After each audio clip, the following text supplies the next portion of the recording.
علماء فرماتے ہیں سارے کلاموں کا سردار ہے قرآن، اور سارے قرآن کی سردار ہے سورہ بقرہ، اور سورہ بقرہ کی سردار ہے آیت الکرسی۔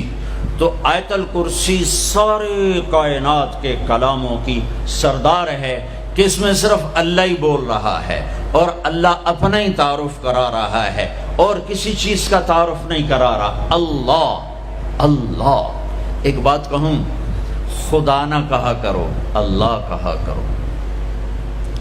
اللہ کہو، اللہ، اب کہو خدا۔ کتنا پھیکا سا لفظ ہے خدا، اور کتنا بھرپور لفظ ہے اللہ۔ خدا فارسی کا لفظ ہے، اللہ کا ترجمہ نہیں۔ میں یہ نہیں کہتا ہوں کہ غلط ہے، غلط ہے، وہ نہیں کہتا ہوں، ورنہ کتنے فتوے لگ جائیں گے میرے اوپر۔ صحیح ہے، ٹھیک ہے، ٹھیک ہے، ٹھیک ہے، ٹھیک ہو، جا کے سننا، کسی جا کے سننا، کوئی عالم بیٹھا ہو تو جا کے سنیں۔ ٹھیک ہے کہنا، ٹھیک ہے۔ ایک اور کہہ رہا ہوں، اللہ کا پورا ترجمہ نہیں ہے۔ مجھے علم تو آتا نہیں، عربی سے عشق کیا میں نے، اور عربی سے میں نے دل لگایا، تو میں اللہ کے فضل سے پوری بصیرت سے کہہ رہا ہوں، خدا اللہ کا ترجمہ نہیں ہے، گاڈ اللہ کا ترجمہ نہیں ہے، بھگوان اللہ کا ترجمہ نہیں ہے، ایشور اللہ کا ترجمہ نہیں ہے، اور دیوتا اللہ کا ترجمہ نہیں ہے، یزداں اللہ کا ترجمہ نہیں ہے۔ اللہ صرف اللہ ہی سے ادا ہوتا ہے، اللہ صرف اللہ ہی سے ادا ہوتا ہے۔ اللہ کہا کرو، خدا نہ کہا کرو۔ کائنات کا سب سے میٹھا نام اللہ ہے، سب سے زیادہ جلووں سے بھرا ہوا نام اللہ ہے۔ اللہ لا الہ الا ہو الحی القیوم لا تأخذه سنة ولا نوم له ما في السماوات وما في الأرض من ذا الذي يشفع عنده إلا بإذنه يعلم ما بين أيديهم وما خلفهم ولا يحيطون بشيء من علمه إلا بما شاء وسع كرسيه السماوات والأرض ولا يؤوده حفظهما وهو العلي العظيم۔ اللہ اللہ، اس آیت میں 17 دفعہ لفظ اللہ آیا ہے، 17 دفعہ، یعنی ظاہر اور چھپا ہوا، اس لیے 17 کہہ رہا ہوں، ظاہر اور چھپا ہوا۔ پھر لفظ اللہ کی خصوصیت ہے، اس میں سے کوئی حرف نکالو مطلب نہیں بدلتا، باقی الفاظ میں سے حرف نکالو مطلب بدل جائے گا۔ میں اپنے نام سے شروع کروں، طارق،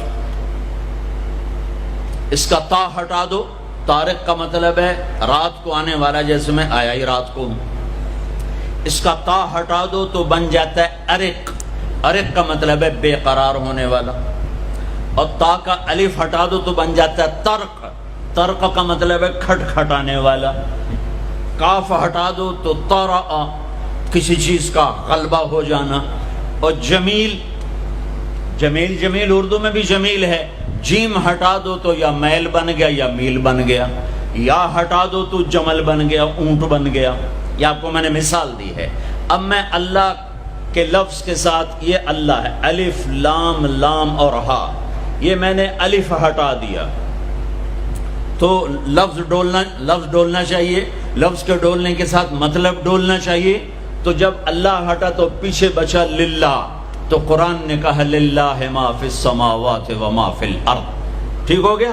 اب میں نے یہ لام ہٹا دیا، پیچھے بچ گیا لہو، اب اور ڈولنا چاہیے، تو قرآن نے کہا لہو ما فی السماوات و ما فی الارض۔ اب پہلا الف لام باقی رکھ کے آخری لام کو ہٹا دیا تو بن گیا الہ، تو قرآن نے کہا وَهُوَ الَّذِي فِي السَّمَاءِ إِلَٰهٌ وَفِي الْأَرْضِ إِلَٰهٌ۔ اور اب سب سے عجب بات، الف ہٹایا، لام ہٹایا، دوسرا لام ہٹایا، ہا کی پیش کی آواز باقی رکھی، ہو، تو قرآن نے کہا اللہ لا الہ الا ہو، اور قرآن نے کہا هو اللہ الذی لا الہ الا ہو، تو ہو بھی اللہ، لہو بھی اللہ، الہ بھی اللہ، للہ بھی اللہ، اور اللہ تو اللہ ہی ہے۔